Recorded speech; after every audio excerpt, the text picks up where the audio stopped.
ಇತಿಹಾಸದಲ್ಲಿ ಒಂದು ಸೌಹಾರ್ದದ ಒಂದು ವಾತಾವರಣ ಏರ್ಪಟ್ಟಿದೆ. ಜೊತೆಗೆ ಭಾರತದ ಸರ್ವೋಚ್ಚ ನ್ಯಾಯಾಲಯದ ಸೂಚನೆ ಮೇರೆಗೆ ನಮ್ಮ ಮಠಕ್ಕೂ ಉತ್ತರಾದಿ ಮಠಕ್ಕೂ ಇರುವಂತಹ ವಿಚಾರಗಳ ವಿವಾದ ಕುರಿತು ಸಾಮರಸ್ಯದ ಪರಿಷ್ಕಾರಕ್ಕೆ ಇವತ್ತು ಮಾತುಕತೆ ನಡೆದಿದೆ.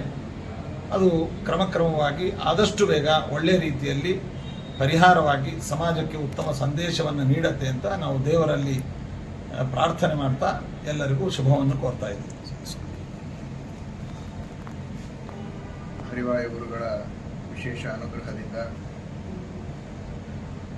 ಉತ್ತರಾದಿ ಮಠ ಹಾಗೂ ರಾಘವೇಂದ್ರ ಮಠದ ನಡುವಿನ ಅನೇಕ ದಿನಗಳ ವ್ಯಾಜ್ಯಕ್ಕೆ ಒಂದು ಪರಿಷ್ಕಾರವನ್ನು ಮಾಡಿ ಒಳ್ಳೆಯ ರೀತಿಯಿಂದ ಎಲ್ಲರೂ ಒಟ್ಟಾಗಿ ಇರುವ ರೀತಿಯಲ್ಲಿ ಸಮಸ್ಯೆಯ ಪರಿಷ್ಕಾರದ ದಾರಿಯಲ್ಲಿ ವಿಶೇಷವಾದ ಪ್ರಯತ್ನ ಸರ್ವೋಚ್ಚ ನ್ಯಾಯಾಲಯದ ಆದೇಶದ ಅಡಿಯಲ್ಲಿ ನಡೀತಾ ಇದೆ.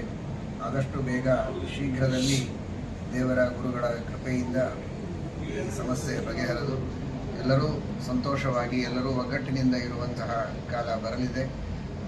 ನಾವಿಬ್ಬರೂ ಕೂಡ ವಿಶೇಷವಾಗಿ ಈ ದಿಶೆಯಲ್ಲಿ ಅತ್ಯಂತ ಪ್ರಯತ್ನವನ್ನು ಪ್ರೀತಿಯಿಂದ ವಿಶ್ವಾಸದಿಂದ ಪ್ರಯತ್ನವನ್ನು ಮಾಡ್ತಾ ಇದ್ದೇವೆ. ಪ್ರಾಮಾಣಿಕವಾದ ಪ್ರಯತ್ನಕ್ಕೆ ದೇವರು ಯಶಸ್ಸು ಕೊಡಲಿ ಅಂತ ಪ್ರಾರ್ಥನೆ.